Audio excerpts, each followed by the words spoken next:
22 ओज़मा की जन्मदिन पार्टी। यह अजीब लगता है कि परियों का जन्मदिन होना चाहिए, क्योंकि परियों का जन्म समय की शुरुआत में हुआ था और वे हमेशा जीवित रहती हैं।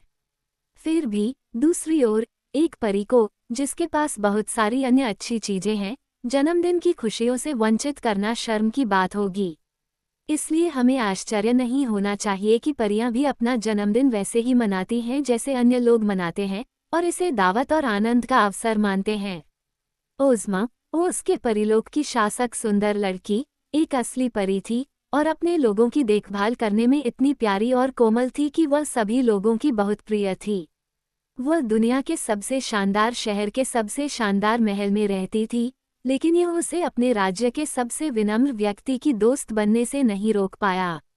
वह अपने लकड़ी के घोड़े पर सवार होकर एक फार्म हाउस में जाती और रसोई में बैठकर किसान की अच्छी पत्नी से बात करती, जबकि वह अपने परिवार के लिए खाना बनाती, या वह बच्चों के साथ खेलती और उन्हें अपने प्रसिद्ध लकड़ी के घोड़े पर सवारी कराती, या वह जंगल में रुककर कोयले के बन से बात करती और पूछती कि क्या वह खुश है या उसे और अधिक संतुष्ट करने के लिए कुछ चाहिए, या वह छोटी लड़कियों को सिलाई और सुंदर कपड़े बनाना सिखाती, या उन दुकानों में जाती जहां जौहरी और कारीगर व्यस्त होते और उन्हें उनके काम पर देखती, हर एक को एक उत्साहवर्धक शब्द या एक खुशनुमा मुस्कान देती।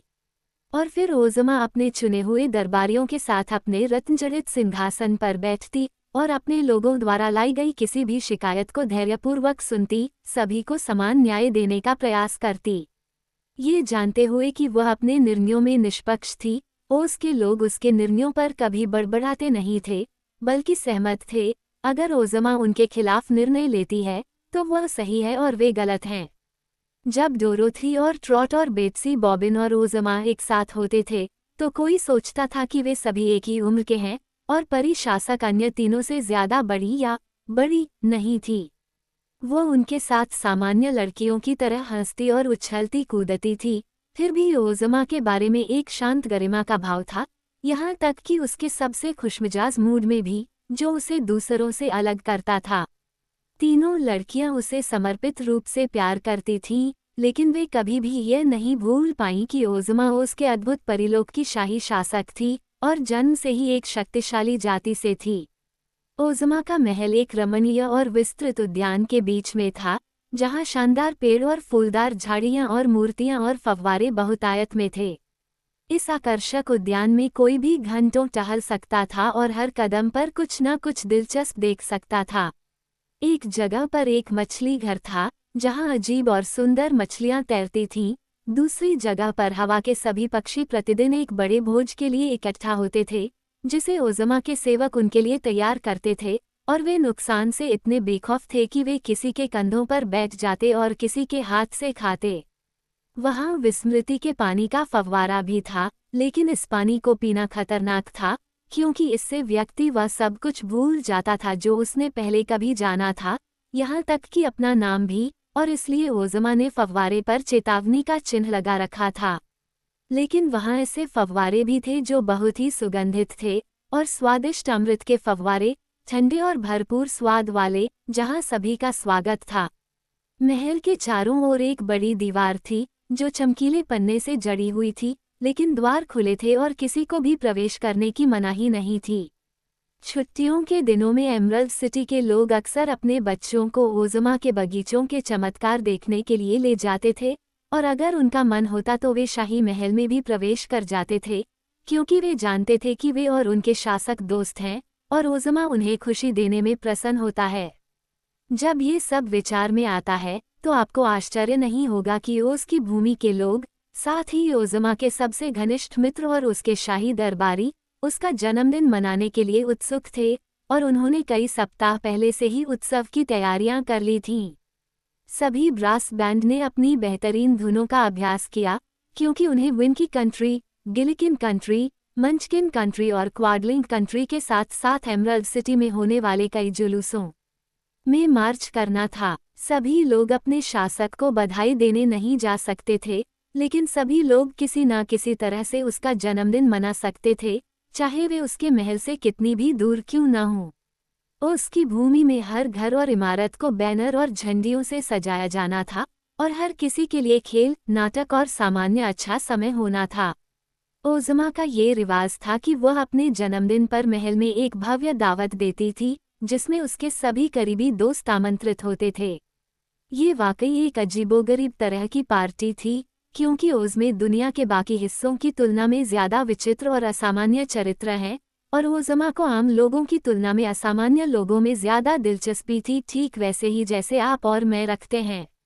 सुंदर लड़की रूलर के इस विशेष जन्मदिन पर महल के शाही भोज कक्ष में एक लंबी मेज सजाई गई थी, जिस पर आमंत्रित अतिथियों के लिए जगह कार्ड रखे गए थे, और बड़े कमरे के एक छोर पर एक छोटी मेज थी, जो इतनी ऊंची नहीं थी, ओज़मा के पशु मित्रों के लिए, जिन्हें वह कभी नहीं भूली, और दूसरे छोर पर एक बड़ी मेज थी जिस पर जन्मदिन के सभी उपहार सजाए जाने थे। जब मेहमान आए तो उन्होंने अपने उपहार इस मेज पर रखे और फिर भोज की मेज पर अपनी जगह पाई।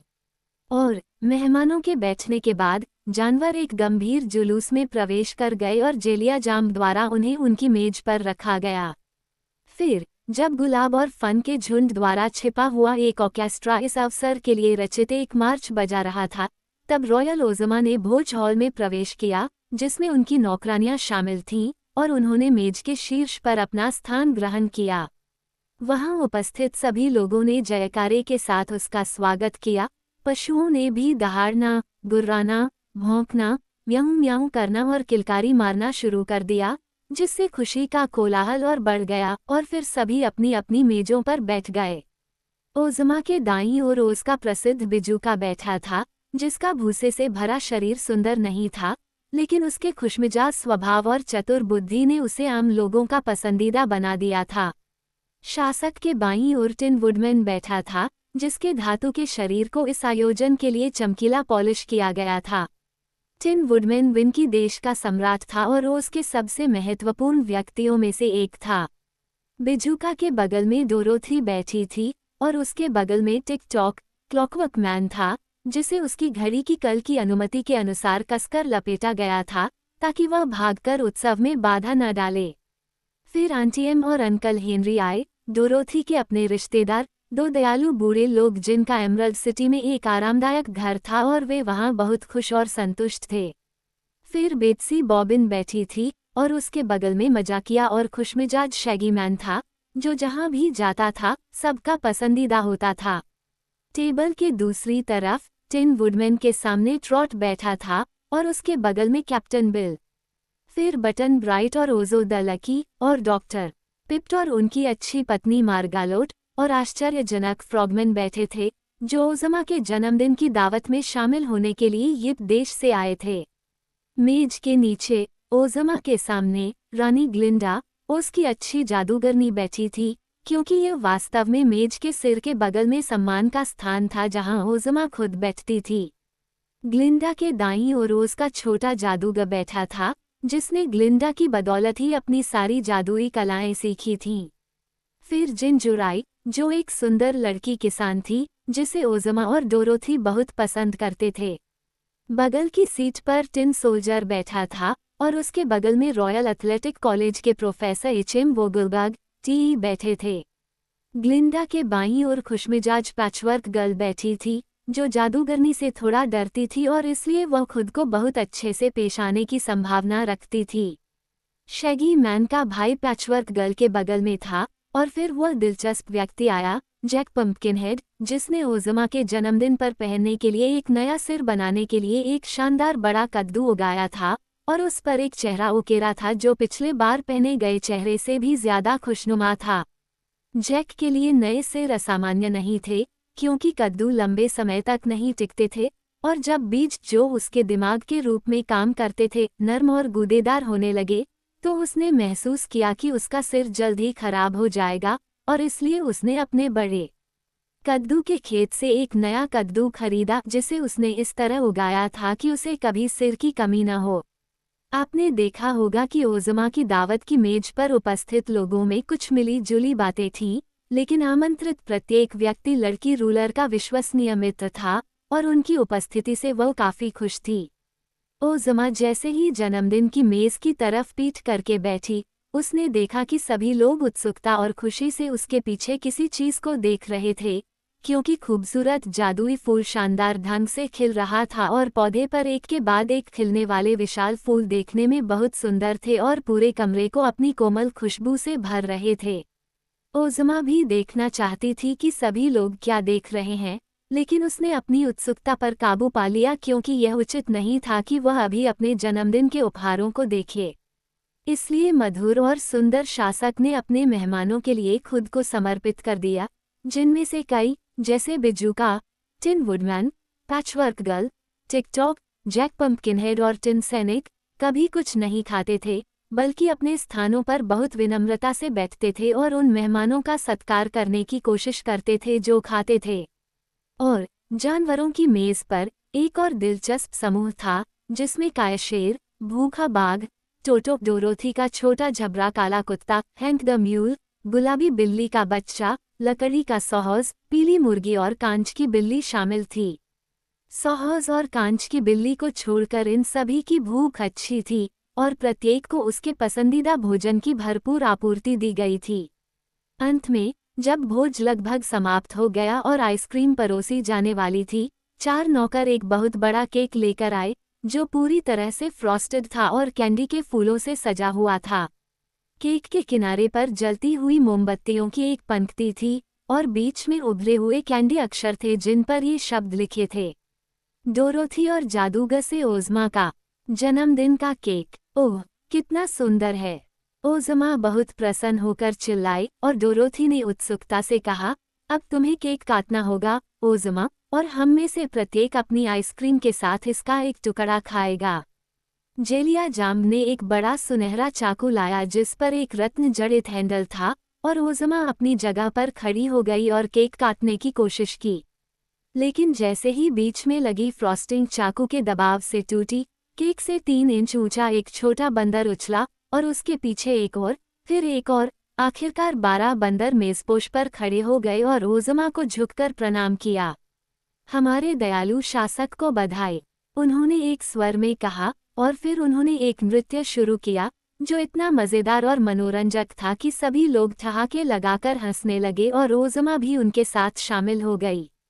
लेकिन नृत्य के बाद बंदरों ने कुछ अद्भुत कलाबाजी के करतब दिखाए और फिर वे केक के खोखले हिस्से में भाग गए और चमकते हुए सोने के कुछ बैंड के वाद्य यंत्र निकाले, कॉर्नेट, सींग, ड्रम और इसी तरह के अन्य वाद्य यंत्र, और एक जुलूस की तरह बंदरों ने कुशल संगीतकारों की सहजता के साथ एक मज़ेदार धुन बजाते हुए मेज़ पर ऊपर नीचे मार्च किया। डोरोथी अपने सरप्राइज केक की सफलता से बहुत प्रसन्न थी और जब बंदरों ने अपना प्रदर्शन समाप्त कर लिया तो भोज समाप्त हो गया। अब ओज़मा के लिए अपने दूसरे उपहार देखने का समय था, इसलिए ग्लिंडा द गुड उठी और लड़की रूलर का हाथ पकड़कर उसे मेज़ पर ले गई जहां उसके सारे उपहार शानदार ढंग से सजाए गए थे। बेशक जादुई फूल ने सबसे पहले उसका ध्यान आकर्षित किया और ट्रॉट को उसे पाने में उनके रोमांच की पूरी कहानी बतानी पड़ी। छोटी लड़की ने ग्लास कैट और छोटे जादूगर को उचित श्रेय देना नहीं भूला, लेकिन यह वास्तव में कैप्टन बिल ही था जिसने बहादुरी से जादुई द्वीप से सुनहरे फूलदान को दूर ले गया था। ओज़मा ने उन सभी का धन्यवाद किया और कहा कि वह जादुई फूल को अपने शयन कक्ष में रखेगी, जहां वह लगातार इसकी सुंदरता और सुगंध का आनंद ले सकेगी। लेकिन अब उसे ग्लिंडा और उसकी सहेलियों द्वारा शुद्ध पन्ने से खींचे गए धागों से बुना गया अद्भुत गाउन मिला, और एक ऐसी लड़की होने के नाते जिसे सुंदर कपड़े पसंद हैं, इस शानदार गाउन को पाकर ओज़मा की खुशी की कल्पना की जा सकती है।